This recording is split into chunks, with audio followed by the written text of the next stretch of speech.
तमाम video updates के लिए हमारे चैनल हिकायत पॉइंट को सब्सक्राइब करिए और घंटी के निशान पर क्लिक करके ऑल नोटिफिकेशंस को ऑन कर लीजिए। शुक्रिया। पिछले एपिसोड में हमने सुना जब मुसलमान किले में दाखिल हुए तो उन जासूसों ने शाबान सक़वी को किले के अंदर की तमाम रिपोर्टें दे दी थी। उनमें चंद एक बड़े कीमती राज थे और उस दस्ते के मुतालिक भी जासूसों ने तफसीली रिपोर्ट दी थी। शाबान सक़वी ने मोहम्मद बिन कासिम को बताकर एक दस्ता साथ लिया और उस दस्ते को घेरे में ले लिया था। इतनी मेहनत से तैयार किया हुआ जांबाजों का दस्ता लड़ने के लिए तैयार भी नहीं हुआ था कि पकड़ा गया। अब आगे एपिसोड नंबर 70। इस दस्ते के पकड़े जाने से महल वालों को यकीन हुआ कि मोहम्मद बिन कासिम अपनी फौज के साथ शहर में दाखिल हो गया है। उस वक्त वजीर सियाकर ने रानी लाडी को जगाया। दिन का वक्त था और वो गहरी नींद सोई हुई थी। रानी सियाकर ने उसे कहा, अरब की फौज शहर में आ गई है। तुम मुसलमानों से इतने खौफजदा होकर वो मुहासरे से थके हारे बाहर बैठे हैं और तुम्हें शहर के अंदर नजर आ रहे हैं। रानी लाडी ने तंजिया लहजे में कहा, क्या मैं तुम जैसे दानिशमंद से ये तवक्को रखूं? रानी सियाकर ने रुआब और लहजे में कहा, उठो और यहाँ से निकलो। तुम्हारा हुक्म मुझ पर चल सकता है, मुसलमानों पर नहीं। मेरे शेर कहाँ हैं? रानी लाडी बड़ी तेजी से उठी और बोली, उन्हें कहो वो वक्त आ गया है जिसके लिए मैंने तुम्हारे शेर अब मुसलमानों के कैदी हैं। सियाकर ने कहा, क्या तुम फरार होना चाहती हो या अपने आप को मुसलमानों के हवाले करोगी? मुझे यहाँ से निकालो। रानी लाडी ने कहा, मैं मर्दाना लिबास पहन लेती हूँ। उसने अपनी कनीज़ों को बुलाकर कहा, महाराज ताहिर के कपड़े और तलवार निकालो और मुझे पहनाओ।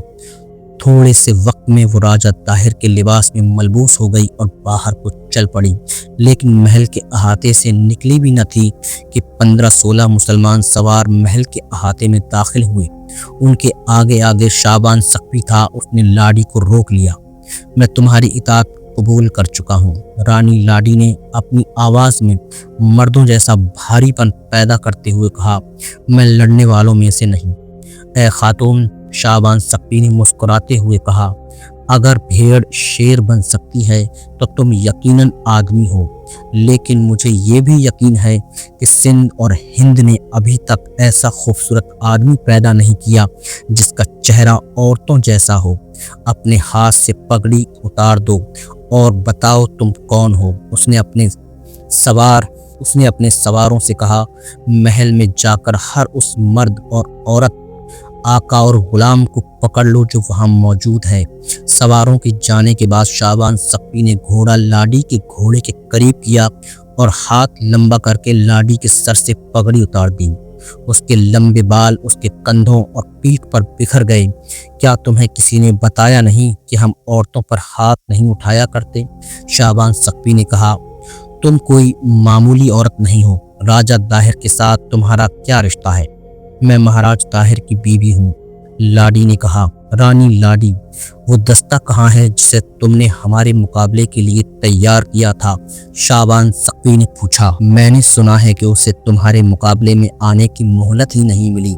रानी लाडी ने कहा, अगर उसे मोहलत मिल जाती तो मुझे मर्दाना बहरूप न धारना पड़ता।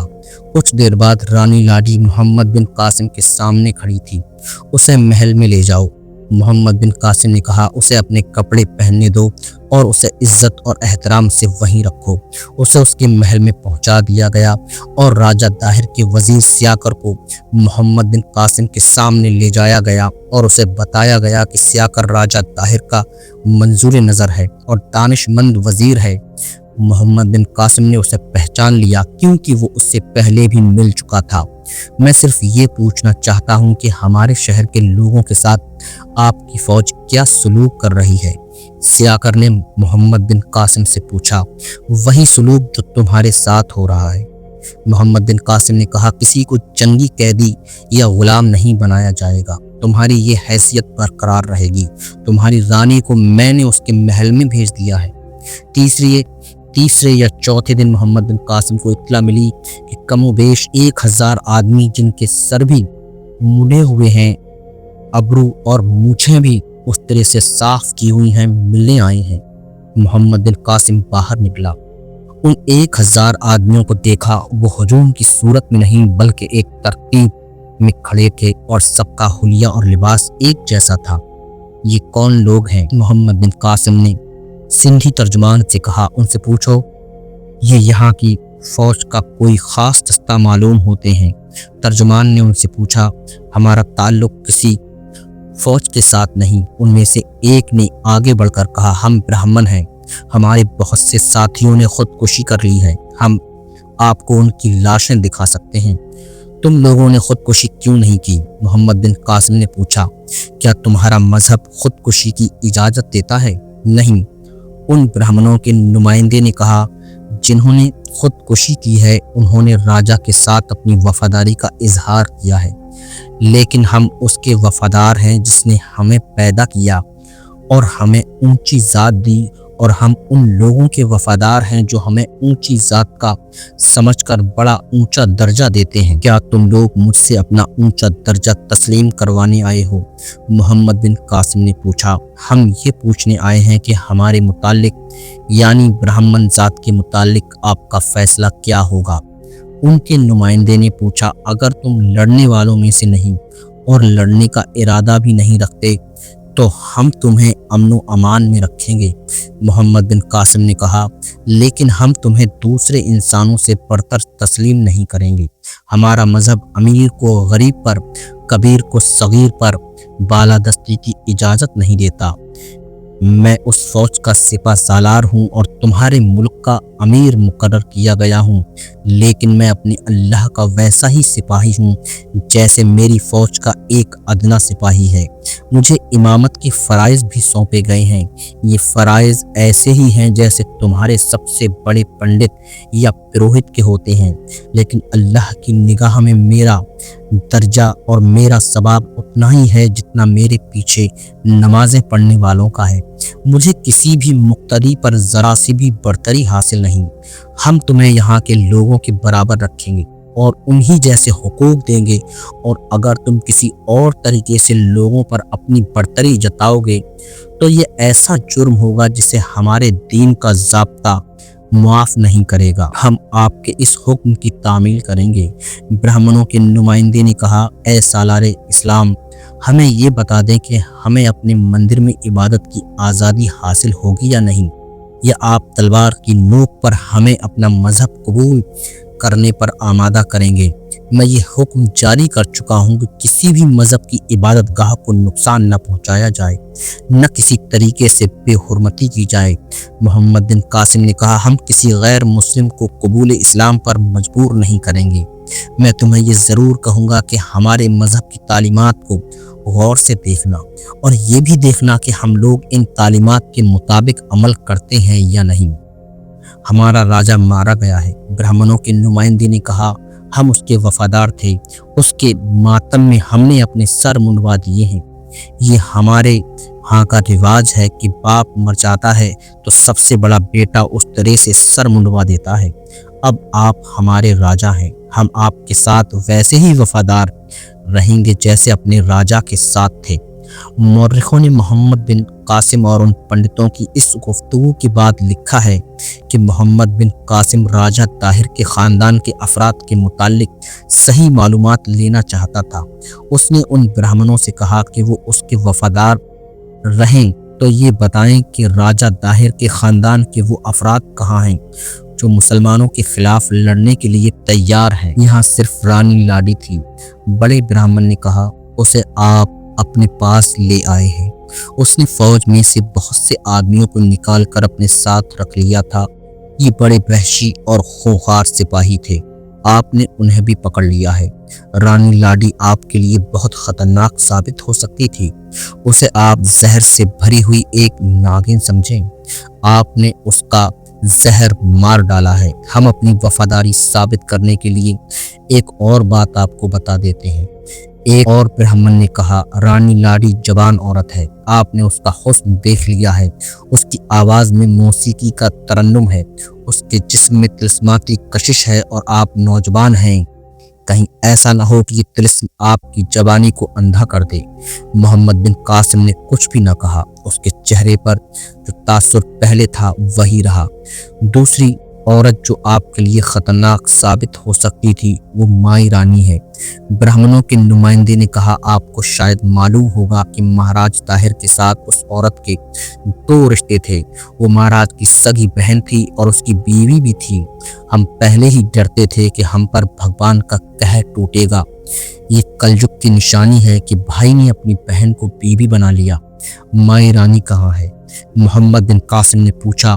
हम कोई पक्की बात नहीं बता सकेंगे। ब्राह्मण ने कहा, सुना है उसने अपने आप को सस्ती कर लिया है। हम कोई पक्की बात नहीं बता सकेंगे। ब्राह्मण ने कहा, सुना है उसने अपने आप को सती कर लिया है। कहाँ? यहीं, ब्राह्मण ने जवाब दिया। इसी शहर में आपको वो जगह तलाश करनी पड़ेगी। हमने सुना है कि माई रानी ने एक गैर आबाद मुकाम पर लकड़ियां इकट्ठी करके आग लगाई और खामोशी से उन लकड़ियों पर बैठ गई। मोहम्मद बिन कासिम ने उन ब्राह्मणों को रुखसत कर दिया। उनके जाने के बाद मोहम्मद बिन कासिम ने शाबान सख्ती को बुलाया और उसे माई रानी के मुतालिक ब्राह्मणों की बात सुनाकर कहा कि देखा जाए कि ब्राह्मणों की ये बात कहाँ तक सही है। ब्राह्मण वहां से चल पड़े थे। वो खुश थे कि एक तो उनकी जान बख्शी हुई और दूसरे ये कि उन्हें मजहबी आज़ादी मिल गई है। शाबान सख्ती ने उन्हें रोक लिया और उनसे पूछा कि उन्होंने किससे सुना है कि माई रानी ने खुद खुशी कर ली है। ब्राह्मणों ने उसे बताया और उस गैर आबाद मकान की निशानदेही भी की जिसमें माई रानी ने अपने आप को नजर आतिश किया था। शाबान सख्ती अपने 2-3 आदमियों के साथ उस तरफ चला गया। वीरान मकान के इलाके में जो आबाद मकान थे उनके मकीनों से पूछा तो उसे 3 आदमियों से पता चला कि उन्होंने एक रात मंदिर के 3 पंडितों को फलां तरफ जाते देखा था।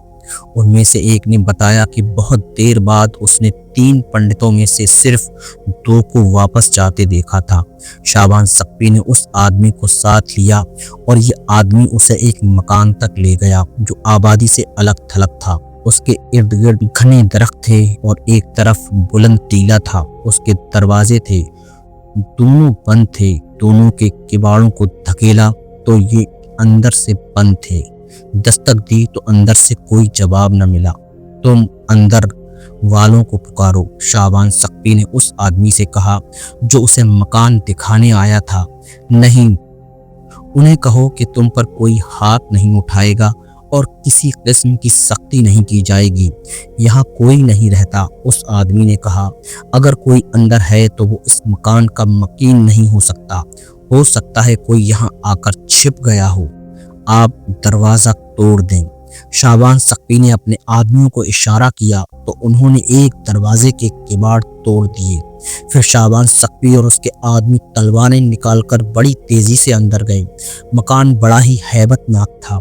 उसका सहन नहीं था। कमरे ही कमरे थे या तंग सी राहदारियां थीं। जलते हुए या जले हुए गोश्त की इस कदर ज्यादा बदबू थी कि सबने मुंह और नाक पर कपड़े रख लिए। सबकी आंखों में भी चुभन होने लगी जैसे धुएं से हुआ करती है। राहदारियों में अंधेरा भी था। सुरंग जैसी एक राहदारी के अगले सिरे से दिन की रोशनी आ रही थी।